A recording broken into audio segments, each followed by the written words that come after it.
Well, good morning, and thank you very much for the invitation to come up here to Iceland to talk to you about digital archiving and digital preservation. We've been looking very much forward to coming up here. It's always wonderful to visit Iceland, although I have to admit that it was quite a shock to wake up to Icelandic temperatures this morning. We had really nice summer weather in Copenhagen in May, but still, it's great to be here, and I'm sure we will have a good seminar this morning. As Jardo said, I'm head of the section for digital preservation at the National Archives in Denmark. And we have about 18 people in that section working with the development of standards for digital preservation, as well as the actual work with the ingest, test, preservation, and processing of data for dissemination. And one of the people working there is René, my colleague. And while I have been at the National Archives for 17 years, he's been there for almost 20 years. So my plan is to sort of give him all the difficult technical questions you might have, because he's like the senior, he's a member of our staff.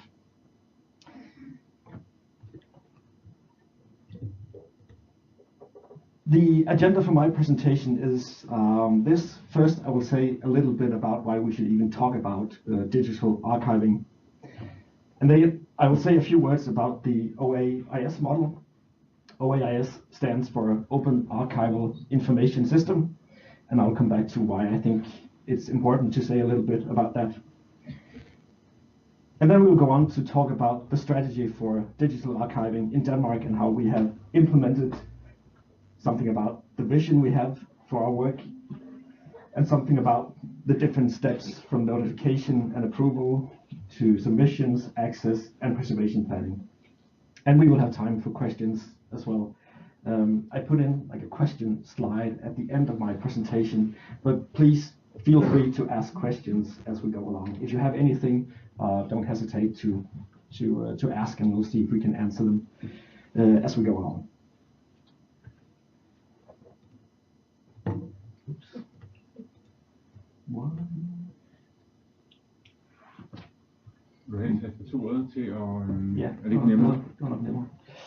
Okay, so first a few words about why we should even talk about digital archiving.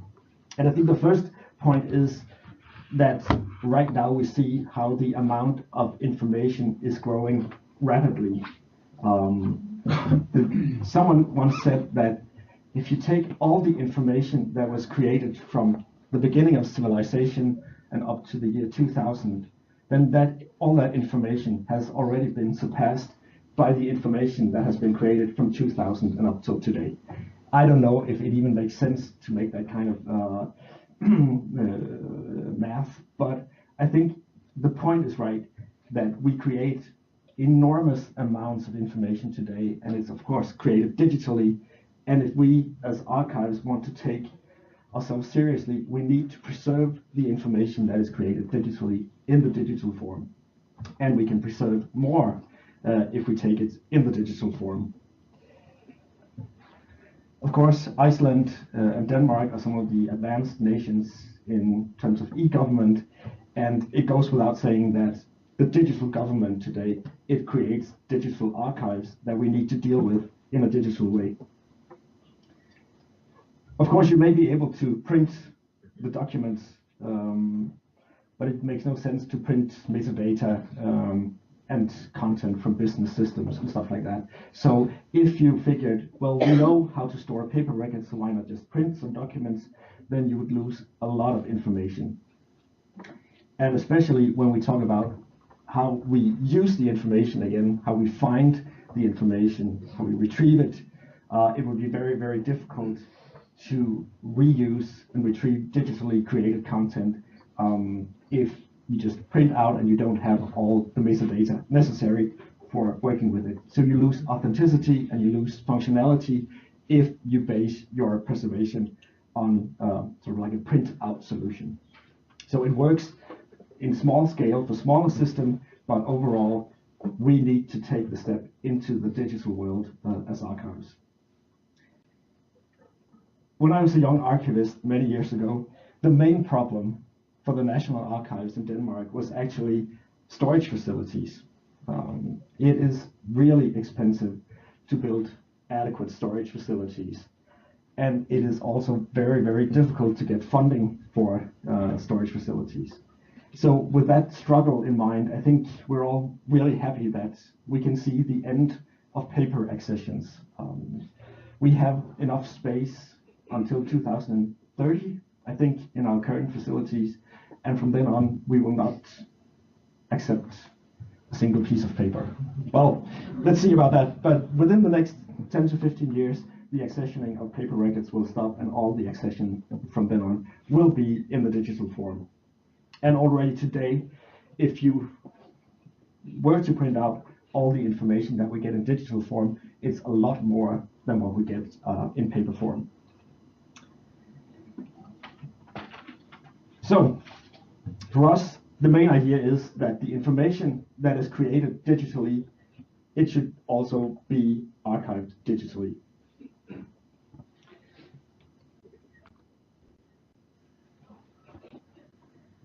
Since the digital information is so important for our societies today, it's a big discussion around archives. How do we archive the information? So we communicate a lot with archives around the world, not just the National Archives of Iceland, but also many other archives.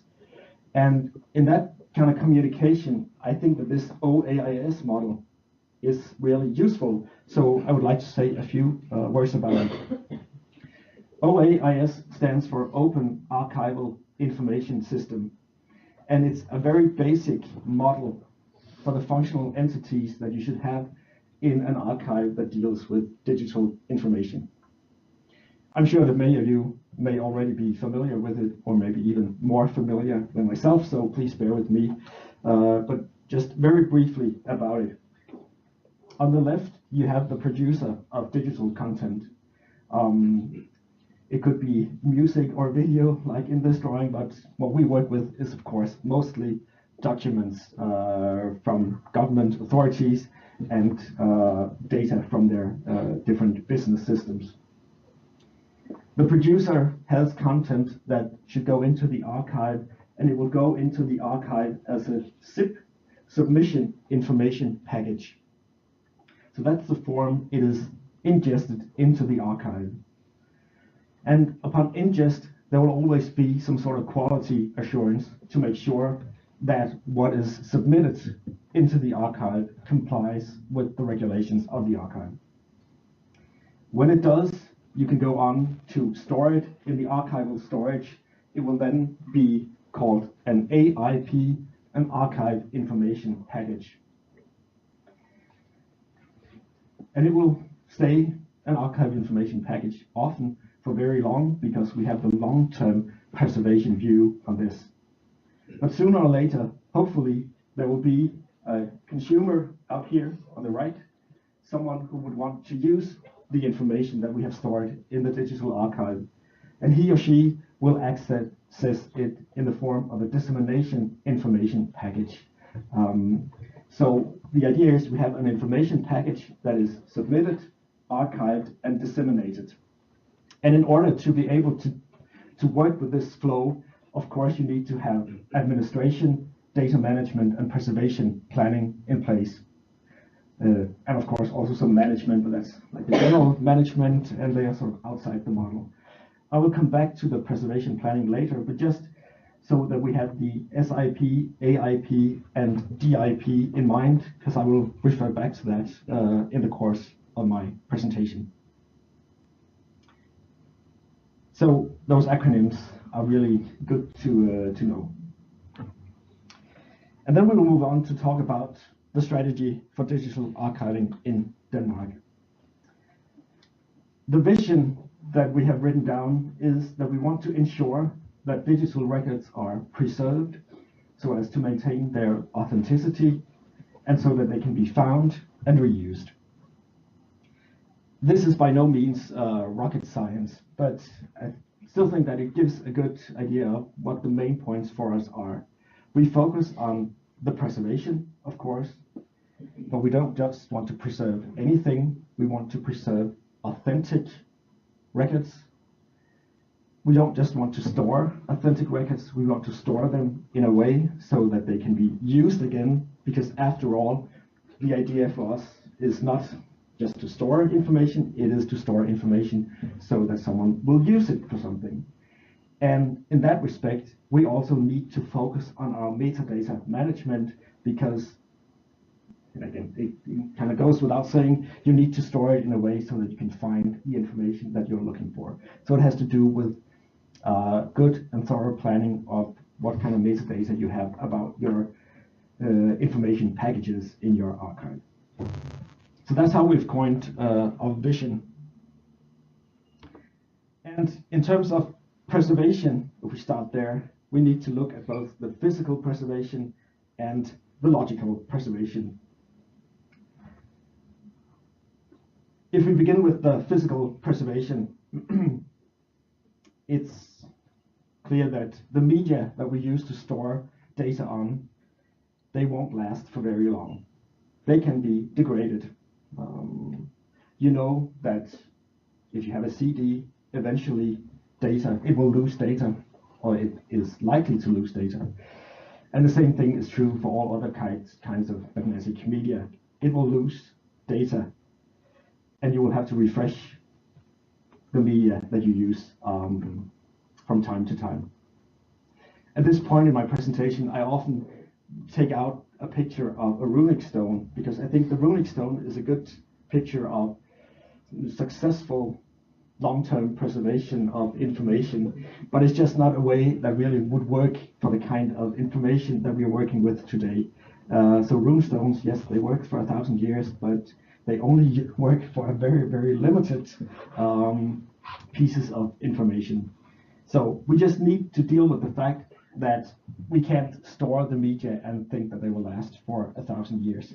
So we need to have a strategy for that. And also, even if data is not lost from the actual media, the technology that you need in order to read the information may become obsolete. So you simply may lose the technology that would have enabled you to read data. It really makes no difference if there's still sound on your old mixtapes from the 80s if you can't find a cassette player that will allow you to play the cassette tapes. And the same thing is true for all sorts of data media. So this is one challenge. How do we store data in a way so that we can access it over time later on? We simply cannot just do what we do with the paper records, put them in a box, put them in a shelf, and then take it back out 30 years, 50 years, 100 years from now, and then be able to read it. If you take out a 200-year-old floppy disk, you probably will not be able to read the content. So that's one challenge that we have to work with. I'm not giving you any solutions now. We're coming back to that later. This is just sort of to say what kind of challenges do we have in digital preservation. And in the same way, the formats that we use for digital records can become obsolete. And then we're talking about the logical preservation. And also the knowledge about how to use and interpret data can be lost. You don't have to wait for a very, very long time before your documents may look strange if you open them in a different version of the program that created them, or even a different program. If you try to convert from one text word processor to another, you may see that the document is incomplete or contains strange characters. So when it comes to digital content, we just have to deal with the fact that after a relatively short period of time, you will not be able to access your data, or you can't be sure that you will be able to access your data if you don't deal with this risk of format obsolescence. And even if you can read your data, you may face the difficulties of the lack of documentation. If you have exported data from the tables of a business system, for instance, and you then later on want to try to see what is this data about, then you probably will have a very hard time if you haven't dealt with the question of documentation at the time when you exported data from your business system. I have a good colleague from the German National Archives, and he told about how they found magnetic reel tapes in the Stasi archives in East Berlin, and they were actually able to get the data dug out somehow, using all sorts of data archaeology. But the really hard thing was to figure out how to interpret data. So even if media is okay, even if data is okay, the lack of documentation can be the crucial thing. Yeah. Preserving for digital information for the long term in a form that makes it reusable, it requires some very deliberate choices in terms of the methods and technologies that you want to use, as well as the documentation that you keep. So the point is that due to challenges in terms of both physical and logical preservation, you need to act in time. You need to act in time to ensure the preservation of your digital information, because you can't just wait around and see what will happen. You have to do something actively, both in terms of physical preservation and logical preservation. And just for the record, I feel that I should say that you can always come up with good solutions both for the logical and physical preservation, but we also have to look at economy. We don't have access to endless amounts of funding at the National Archives in Denmark, and I think the same thing is probably true here in Iceland. So we have to come up with solutions that are good enough to ensure preservation while still economically feasible for a small country like Denmark. We need to see what does it cost the records creators to produce and submit information to the archive, and what does it cost for the archive to maintain this OAIS compliant archive for digital records. So, in terms of the methods, one of the strategic choices that you need to make is whether you want to pursue a migration strategy or an emulation strategy. I did not understand much of what you said, Garda, but I did understand that you said something about this strategic choice. It helped a little bit that you put the English words on the slide as well. So, but still, I will probably just then repeat what you said in Icelandic. We'll see if I say something completely different, and we'll have to discuss this over coffee. Anyway, the emulation strategy is based on the idea that you can continuously develop programs and operative systems that will emulate and function in the same way as the programs that originally were used to create data. And if that was possible, it would make it possible for us to preserve the original data as they were created, in the expectation that we continuously can have them made available on the future platforms. Because with emulation, you can run old programs and systems on new computers using the emulation technology. I'm a historian originally, and I can see why this strategy is so attractive, because it would feel like a more authentic way to preserve information if you can just keep it the way it was created and then access it using systems that were the same as they used when they created the original information. But obviously, the emulation is also a very risky business, because at this point, we don't have any documentation that the emulation strategy will work on a big scale for all kinds of documents and systems that have been used in the public sector.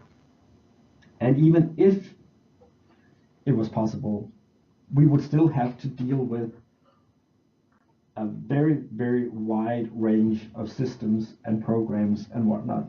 And if you take emulation seriously, what a future user would have to do in your reading room, or more likely back home, where he can access the information on the internet, is to figure out, how do I open a document in WordPerfect 5.1?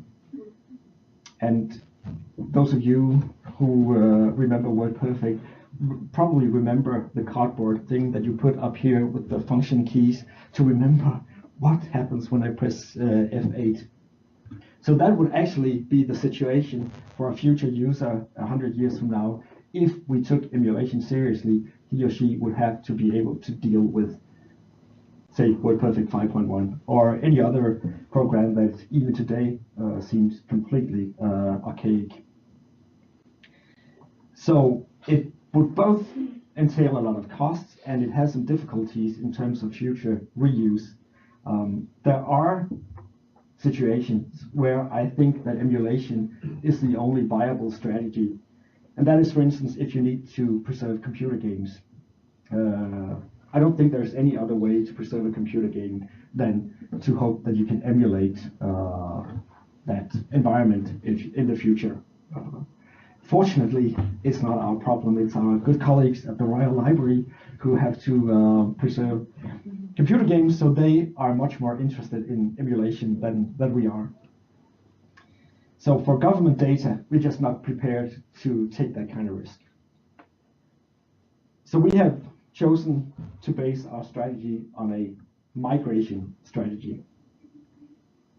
So the migration, as I'm sure you said, will require that the records creators, they must migrate all their digital information, their digital records, to some few well-defined standard formats that we have picked out for them at the National Archives. And we have picked out the formats for the specific purpose of secure long-term preservation.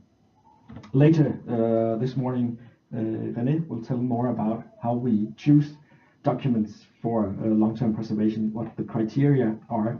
But just to say that the main thing here is that when you submit information to us in digital form, you have to migrate it to preservation formats that will work for long-term preservation. We have to admit that this can be a little rough, because when you migrate information, there's always a risk that something goes wrong in that process. So we actually think it's an advantage if you can make the migration fairly soon after the records are created. Maybe not the day after, but within 5 years after creation, we ask that the records creators migrate to archival format and submit data to us. And I'll come back to that later. But this is specifically because we want to make sure that if something goes wrong or looks weird when you get data into the archive, we can always check back against what the documents look like in the IT system where they were created.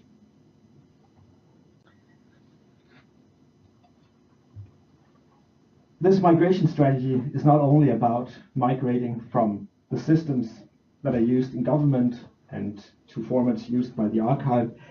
It is also a part of the strategy that sooner or later we will have to migrate the information in our archive to new formats.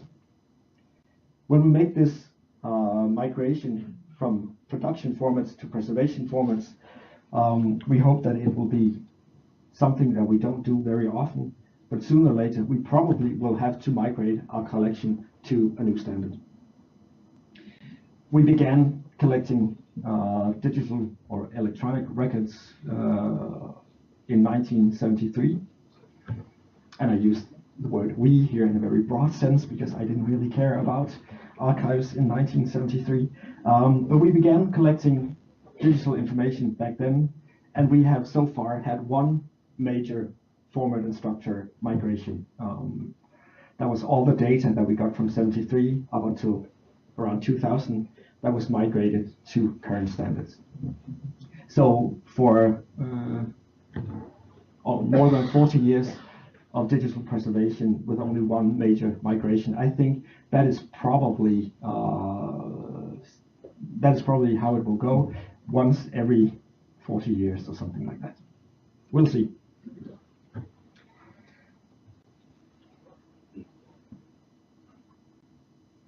In the digital archive, what we keep is then not the original as it would have been in a paper archive. What we keep is an authentic representation of the information that was in the original system. Not exactly that Word document that was created, but a representation of the Word document in an archival format. And we focus on our continued ability to reproduce this authentic content. Even if we have to migrate the information to new preservation formats, we will still have to focus on our continued ability to reproduce the original content, even if the format is changed. So that's something that's quite different in a digital archive as compared to a paper archive. So that was something about the basic strategic choices. And Jörg, I trust that you will tell me when to stop and when people will make coffee.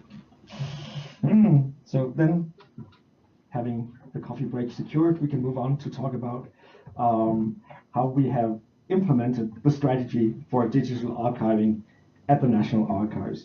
Because even if we've made some basic strategic choices, that is, of course, not enough to ensure digital preservation.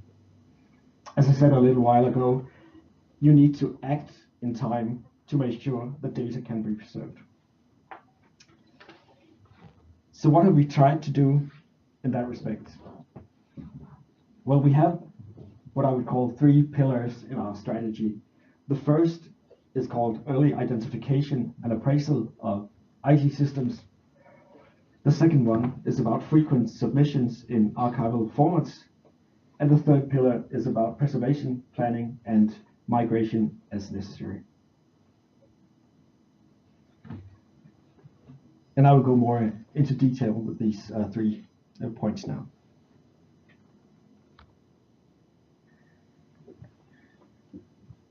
If we want to make sure that the digital records that are worthy of preservation will in fact be submitted to the National Archives, the starting point for us is, of course, to know what kind of systems do they actually use in the authorities. What kind of information is created out there?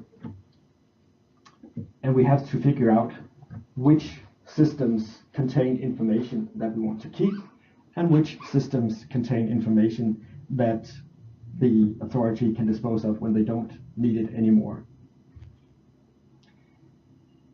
We actually had a very big survey back in the late 90s where we asked Danish state authorities about all their paper records and all their IT systems. And we realized that they had about 3,000 IT systems out there with no appraisal decisions. So we worked very, very hard for a few years making appraisal decisions on all those IT systems. And then we said, we need to do this differently from now on. So we implemented regulations for notification and approval. So all state agencies or authorities must notify the National Archives when they take a new IT system into use. And that process of notification has 2 steps. Because first, they notify us on any IT system, and they describe the purpose of this IT system, and they describe briefly the content of the system. And based on this information, an archivist will then assess whether the information that will be created in the system should be preserved or not.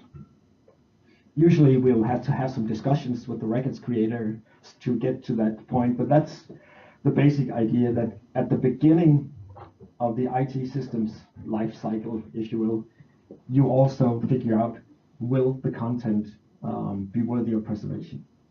And this is something that is also kind of a paradigm shift for archivists, because usually you have the luxury of actually being able to see the material that you're assessing the preservation value of. But with this notification process, what you get is a description of what kind of information will be created and will be stored in the system. Anyway, if we then decide that data in this system should be preserved, we go on to the next step, that is an actual approval of the system.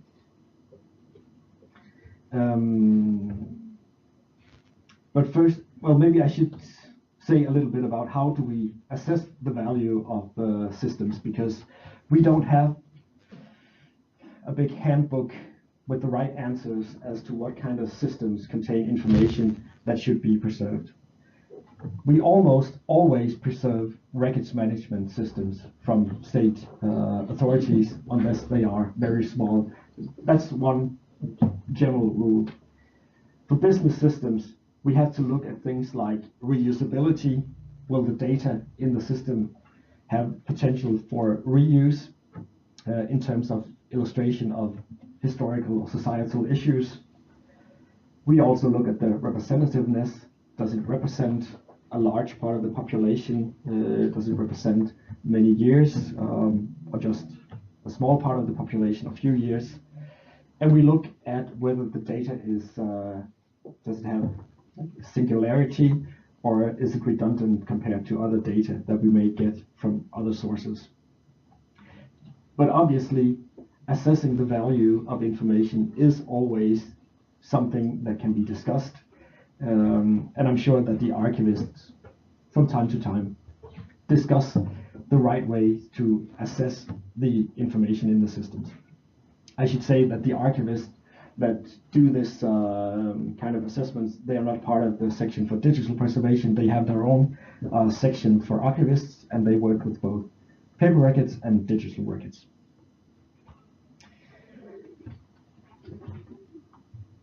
Some of you will probably ask, this notification thing, does it really work? Do the authorities actually want to notify us on their new IT systems? Well, we think that they do as an overall, but of course we don't trust completely the system of notification. So once in a while we do make inspections where we say, we know that you have these IT systems. Have you by chance acquired any more IT systems? Please tell us, and then we will make an appraisal decision. And what we've seen over the years is that the amount of new systems that are found during inspections is just going very much down. So we think that overall the notification works pretty well. Anyway, I was talking about the approval thing, and I think we can just go through this slide before the coffee break. What does it take to be approved of? Well, first, it's very important to say that the approval of an IT system has nothing to do with whether it's a good records management system or whether it complies with data protection regulations or good governance or freedom of information acts and all that kind of things. The only thing that we look at is, will it be possible to create a submission information package according to our regulations based on this system and the implementation. So we need to make sure that the system has in its core a relational database, or if it hasn't, that the records creators can demonstrate how they will go from that particular system and into a relational model, which is our preservation format. And that goes for all, and for records management systems, there are a few more requirements. So it must be limited by organization or subject, which means that we need to know exactly what organization uses and creates records in this system. And we want them to use one records management system for the entire organization. And if they don't do that, we need to be very specific about if certain subjects are dealt with in a separate records management system, that things are delimited clearly, because if not, then they will have a very messy records management in that particular authority. And if they have messy records management, we will get messy records at the National Archives, and we don't want that. We also have a tradition in Denmark for something called archival periods. You work with your system for 5 years, then you close it down and submit data to the National Archives. Actually, this comes from the paper world, because I think maybe in the 50s, maybe even before, later, I don't know, the National Archivist saw how series of paper records just grew and grew and grew, and nobody ever submitted or transferred anything to the National Archives because they just kept on putting new documents into these unending series. So he said, every 5 years, you close down your files, put the records away, start a new series, and then after 15 or 20 years, you transfer the paper records to the National Archives. And this is still true in the digital world, even if you can discuss how necessary it is. But so far, we still have archival periods. And of course, you need to have instructions for the use of the system, and you need to have instructions specifically about what kind of file formats can you put into this system. And that has, of course, to do with the fact that we need to see, have they thought about the possibility of migrating everything that they put into this records management system to our archival formats? Because that's what we really care most about. We don't have any certification of particular records management systems, because we think it's a really good thing that we are in specific contact with all authorities when they take a new records management system into use. Because even if you have a good records management system, you can implement it in a bad or inadequate way. So we think that the discussion with each authority when they take a new system into use is really useful, even if it's a standard system that we have seen implemented 100 times before. We do allow them, though, to not send the same technical documentation every time. So that's as far as we go in terms of certification of specific systems.